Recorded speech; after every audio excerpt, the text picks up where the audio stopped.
प्रिय साथियों, आज हम गीता के अध्याय 2 श्लोक संख्या 31 और 32 की चिंतन और व्याख्या कर रहे हैं और इस व्याख्या को हम सरल भाषा में अपने मनोवैज्ञानिक तर्कों के आधार पर मनोवैज्ञानिकता के लिए, ताकि मानव कल्याण का रास्ता प्रशस्त हो सके, उसके लिए कोशिश कर रहे हैं। और इन दोनों श्लोकों में यह स्पष्टतः बताया गया है कि स्वधर्म क्या है। यहाँ स्वधर्म को समझाया गया है और जिसका वर्णन गीता में बार बार हुआ है। अध्याय 2 से लेकर और अध्याय 18 तक बार बार स्वधर्म की बात कहीं ना कहीं किसी रूप में आती रही है और स्वधर्म हमारे जीवन का सबसे प्रमुख प्रथम धर्म है।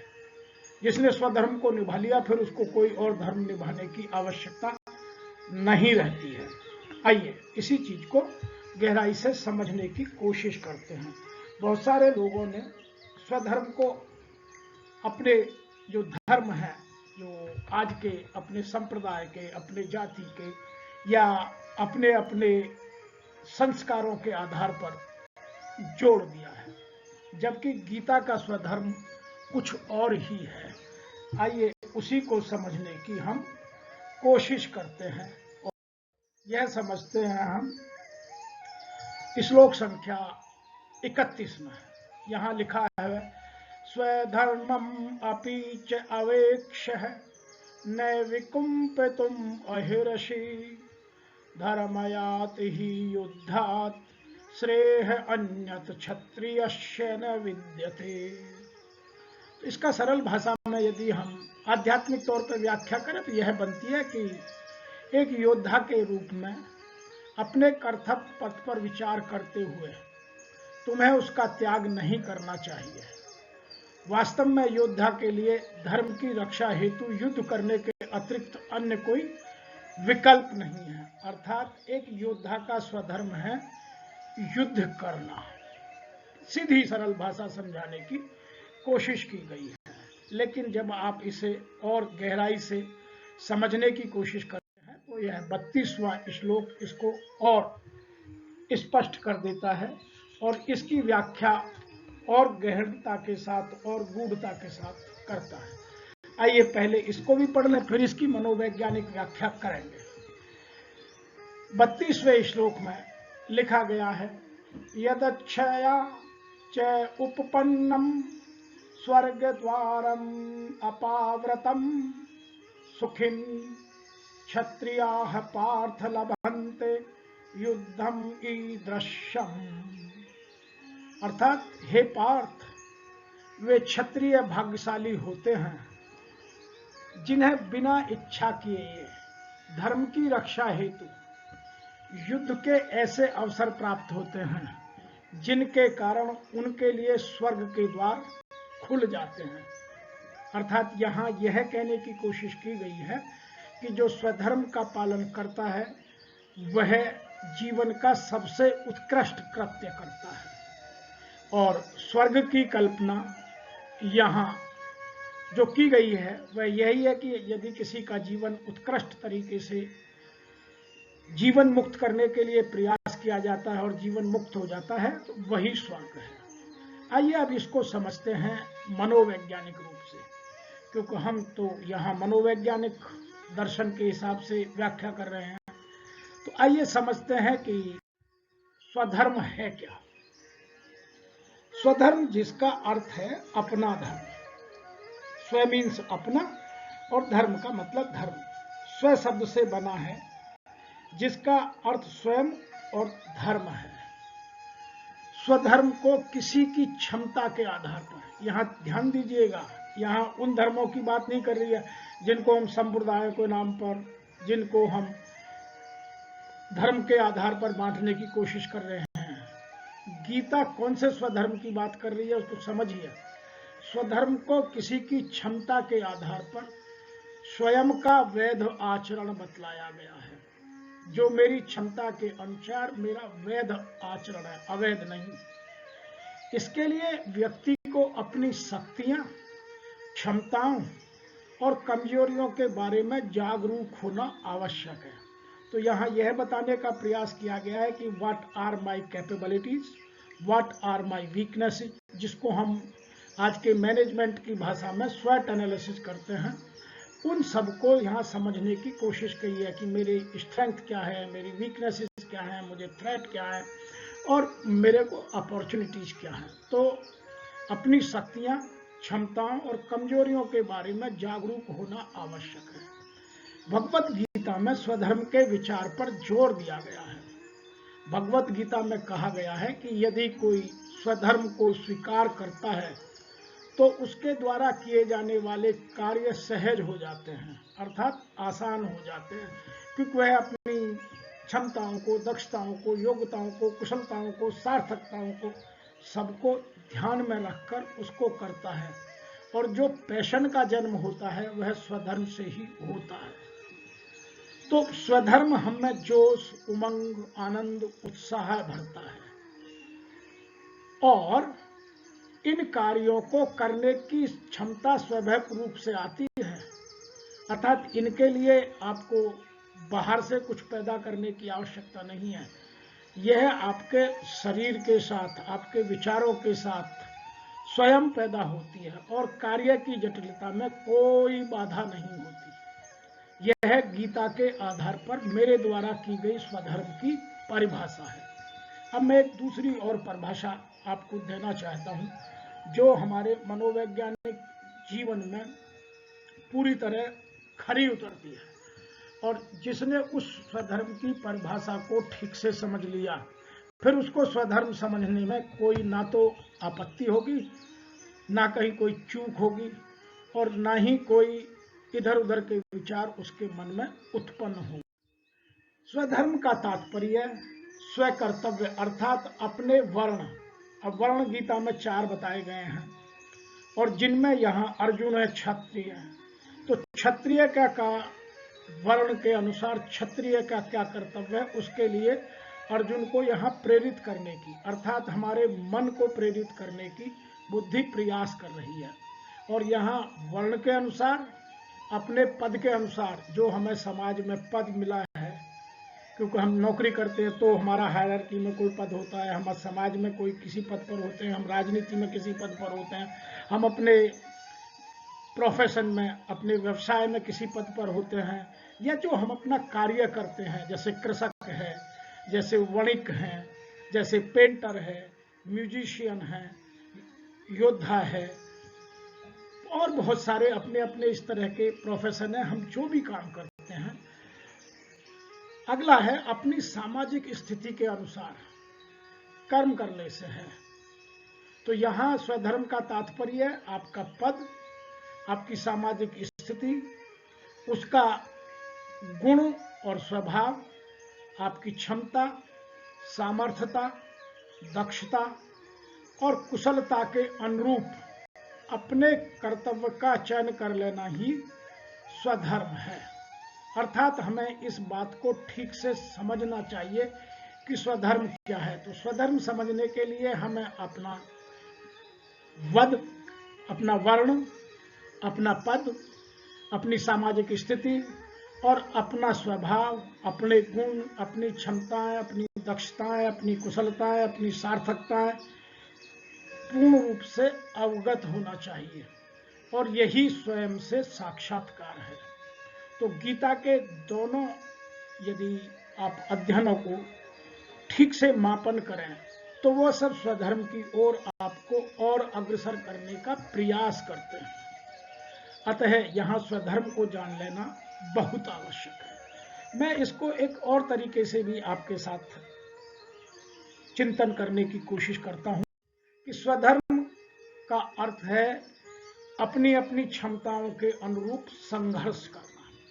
अपने कौन कैसे संघर्ष करेगा, वह उसकी वर्ण व्यवस्था का, जो यहाँ वर्ण व्यवस्था की बात की गई है वह है सबसे पहले शूद्र, फिर वणिक, और फिर क्षत्रिय और फिर ब्राह्मण। तो यहाँ क्षत्रिय का काम है युद्ध करना, जिसके लिए अर्जुन सबसे उत्कृष्ट एक व्यक्ति है, इसीलिए उसको समझाने की, हमें समझाने के लिए कहा गया है, हमारे मन को समझाने के लिए कहा गया है। अर्थात हमें अपने जीवन में 4 तरह के संघर्ष सदैव करने चाहिए, तब हम स्वधर्म को पालन करने के लिए खरे उतर सकते हैं। आइए वो चारों संघर्ष कौन से हैं। सबसे पहला संघर्ष है वैचारिक संघर्ष, जिसमें अपने विचारों को, जो हमारे समाज में फैली हुई कुरीतियां हैं, जो भ्रांतियां हैं, जो अपभ्रंश हैं, या जो खामियां पैदा हो गई हैं, या जो कमियां पैदा हो गई हैं, या जो विकार आ गए हैं, उनको दूर करने का हमें पूर्ण वैचारिक संघर्ष करना। हमारी जितनी क्षमताएं हैं, हमारी जितनी योग्यताएं हैं, हमारी जितनी कुशलताएं हैं, हमारी जितनी विधाएं हैं, उन सब के अनुसार पूरा करना आवश्यक है। अब आता है दूसरा संघर्ष। दूसरा संघर्ष है शारीरिक संघर्ष, जो एक क्षत्रिय का धर्म यहाँ बताने की कोशिश की जा रही है। अब हमने शारीरिक संघर्ष में अपनी शारीरिक क्षमताओं को, अपनी शारीरिक दक्षताओं को, कुशलताओं को बढ़ाने के लिए जो भी प्रयास किया, और उसके अनुसार हमें जो भी समाज में पद मिला है या समाज की स्थिति मिली है, उस हिसाब से हमें उसका पूर्ण संघर्ष कर और सबके कष्टों को हरने का। क्षत्रिय का धर्म है कि जो उसके सामने सरेंडर हो जाए, फिर वह किसी से ना डरे, उसके सारे दुख दर्द दूर करना क्षत्रिय का धर्म है, और वह वही कर सकता है जिसका शारीरिक संघर्ष मजबूत होगा। तीसरा संघर्ष, आज की डेट में तो वो युग रहा नहीं, तो अभी हमें वैचारिक संघर्ष भी करना पड़ेगा, शारीरिक संघर्ष भी करना पड़ेगा, और सामाजिक संघर्ष भी करना पड़ेगा।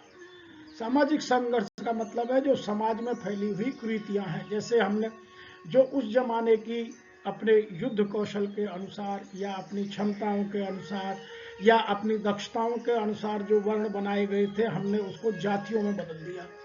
तो अब जातिगत समस्या को खत्म करने के लिए हमें सामाजिक संघर्ष करना आवश्यक है।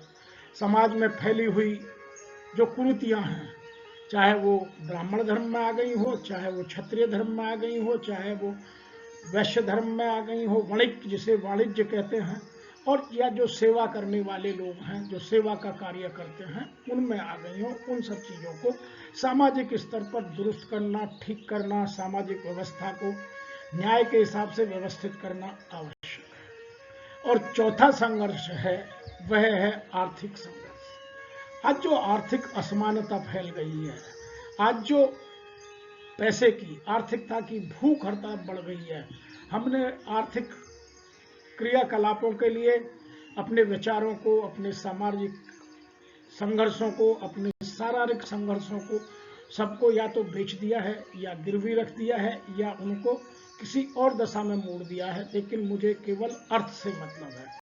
तो हमें आर्थिक संघर्ष के लिए भी उसकी बनावट को, उसकी जो आज की सृजनात्मक तरीका है, उसको अपनाकर ठीक करना पड़ेगा।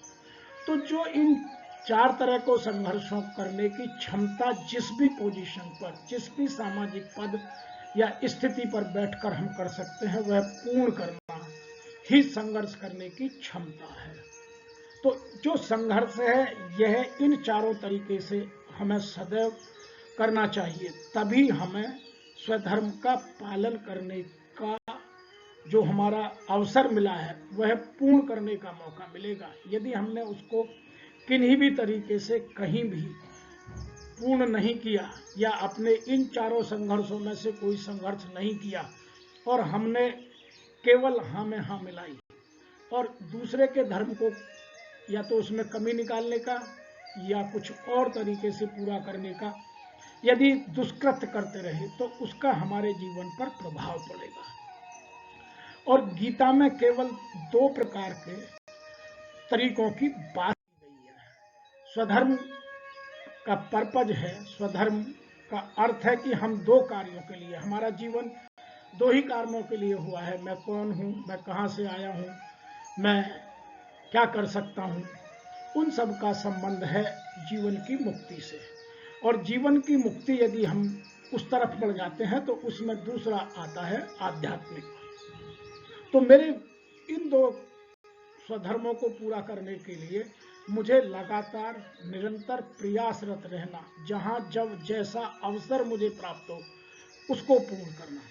अब हम जो इन दो श्लोकों की बात कर रहे थे, 31वें और 32वें की, यहाँ कृष्ण अर्जुन से यह कह रहे हैं कि तुम्हें तो प्राकृतिक रूप से अपने स्वधर्म का पालन करने का अवसर प्राप्त हुआ है, युद्ध करने का अवसर प्राप्त हुआ है। तुम्हारे साथ जितनी भी बार बार समस्याएं पैदा हुई हैं, चाहे तुम्हें 12 वर्ष का वनवास हुआ, तुम्हारा इंद्रप्रस्थ खांडवप्रस्थ जैसा बनाया हुआ नगर तुमसे छीन लिया गया, जुए में तुम्हें हराया गया, तुम्हें जलाने का प्रयास किया गया, तो जितने भी हमारे विचारों को यहाँ तरह तरह से दर्शाने की कोशिश की है, वो हम देखें तो हमारे जीवन में भी ये सब कमियां हमारे चारों तरफ होती हैं और हम जीवन मुक्ति के मार्ग से भटक जाते हैं। और जीवन मुक्त यदि हमें करना है तो संघर्ष करना ही पड़ेगा। यदि मैं संघर्ष पूरा नहीं करता तो मैं स्वधर्म का पालन नहीं कर रहा हूं। मैं इसको बहुत सारे उदाहरण दे सकता हूं। एक, यदि सेना पर पीठासीन जवान अपने स्वधर्म का पालन नहीं करेगा तो क्या होगा? खेत में यदि किसान अपने स्वधर्म का पालन नहीं करेगा तो क्या होगा? एक राजनेता यदि अपने स्वधर्म का पालन नहीं करेगा तो क्या होगा? हम रोज देखते हैं। और इसी तरह से एक वैज्ञानिक यदि अपने स्वधर्म का पालन नहीं करेगा तो क्या होगा? यदि हम किसी भी आधार पर हैं, जो जीवन के पथभ्रष्टा हैं, मैं किसी का, यहाँ अर्जुन को मैं यहाँ बार बार कहने की कोशिश कर रहा हूँ, यदि हम अपने जीवन में भी देखें, हम किसी के पुत्र हैं, हम किसी के भाई हैं, हम किसी के बेटे हैं, हम किसी के पति हैं, हम किसी के मामा हैं, किसी के साले हैं, हमारे सामाजिक पद और प्रतिष्ठा के नाते बहुत सारे पद हमें समाज में मिले हुए हैं। उनका जैसे ही मेरा पद बदलता है तो उनका धर्म बदल जाता है। मैं जहां अध्यापक हूं, मेरा सबसे अच्छा कर्म है कि अच्छे से अच्छी शिक्षा दूं। यदि मैं एक अच्छा म्यूजिशियन हूं तो मैं समाज को अच्छे से अच्छा संगीत दूं। यदि मैं एक वैज्ञानिक हूं तो अच्छे से अच्छी खोज करके दूं। यदि मैं डॉक्टर हूं तो लोगों का अच्छी से अच्छी और नवीनतम जो शल्य क्रियाएं हैं, चिकित्सा की सुविधाएं, उनके अनुसार मैं अपने मरीज को ठीक करने का प्रयास करूं। यदि मैं एक राजनेता हूं तो देश के विकास के लिए, देश की उन्नति के लिए रात दिन मेरा जीवन समर्पित हो। तो इस तरह सबके अपने अपने स्वधर्म हैं। हम यदि इन दोनों को इन्हीं माध्यमों से देखें कि मेरा जीवन मुक्ति किसमें है और मेरी आध्यात्मिकता का विस्तार और आध्यात्मिक विचारों की गहनता, उनकी विशालता कहाँ है, तो हमें अपने स्वधर्म को पूर्ण करने में भी और समझने में भी आसानी होगी। और यदि कोई अपने स्वधर्म को पूरा नहीं करता है तो उसको बहुत सारी हानियां होती हैं। और अगले 4 श्लोकों में गीता हमें उन चारों तरह की हानियों के बारे में, हानि तो बहुत तरह की है, उन चारों श्लोकों में उन हानियों के बारे में बताएगी। और सबसे बड़ी हानि है कि यदि हम अपना स्वधर्म पूर्ण नहीं करते हैं तो अपयश मिलता है। हमें जो मान सम्मान का अधिकारी है वह हमें नहीं मिलता। इसलिए हमें अपना स्वधर्म प्रतिक्षण याद रहना चाहिए और प्रतिक्षण अपने स्वधर्म का पालन करना चाहिए। और यहाँ कृष्ण ने अर्जुन को यह कहने की कोशिश किया कि तुम एक क्षत्रिय हो और एक क्षत्रिय का धर्म है कि वह अपनी पूर्ण क्षमताओं के आधार पर, पूर्ण कुशलताओं के आधार पर, पूर्ण दक्षताओं के आधार पर, पूर्ण सामर्थ्य के अनुसार युद्ध करे और युद्ध में जो भी परिणाम हो वह सबको स्वीकार्य हो। तो आज हम इन दो गीता के अध्याय 2 के 30वें, 31वें और 32वें श्लोक की व्याख्या से इतना समझे कि स्वधर्म क्या है और स्वधर्म पूरा करने के लिए हमें अपने आप को, अपनी क्षमताओं को, अपनी दक्षताओं को, अपनी कुशलताओं को बढ़ाना होगा और समझना होगा और उन्हीं के आधार पर अपने चुने हुए कर्म को, अपने चुने हुए व्यवसाय को, अपने चुने हुए जो भी हमने अपने जीवन में व्यवस्थाएं बनाई है उनको ईमानदारी से, सार्थकता के साथ पूरा करना होगा। अन्यथा पूरा न करने पर हमारा अपयश असंभव ही है। अगले 4 श्लोकों में क्या क्या इसकी हानि होगी उन पर चर्चा करते हैं। तब तक के लिए आप सभी को आज मेरी ओर से एक विशेष प्रार्थना कि यदि आपको हमारे यह सरल भाषा में गीता के श्लोकों की मनोवैज्ञानिक आधार पर व्याख्या पसंद आ रही है तो मेरे वीडियो को लाइक कीजिए, चैनल को सब्सक्राइब कीजिए और अपने मित्रों तक पहुंचाइए। हमारा प्रचार और प्रसार आपके हाथ में है और जितना हमारा प्रचार और प्रसार आप करेंगे उतना हमारा मनोबल बढ़ेगा और हम आपके लिए और बेहतर तरीके से अच्छे शब्दों का चयन कर आपको और अच्छी व्याख्याएं आप तक पहुंचाने में सार्थक प्रयास कर पाएंगे। आप हमें लिखिए अवश्य, जहां आपको लगता है कि कुछ और इसमें चिंतन में आप योगदान दे सकते हैं, हमें बताइए अवश्य। आपका ज्ञान हमारे ज्ञान में बढ़ोतरी करेगा, ऐसा हमें आशा है।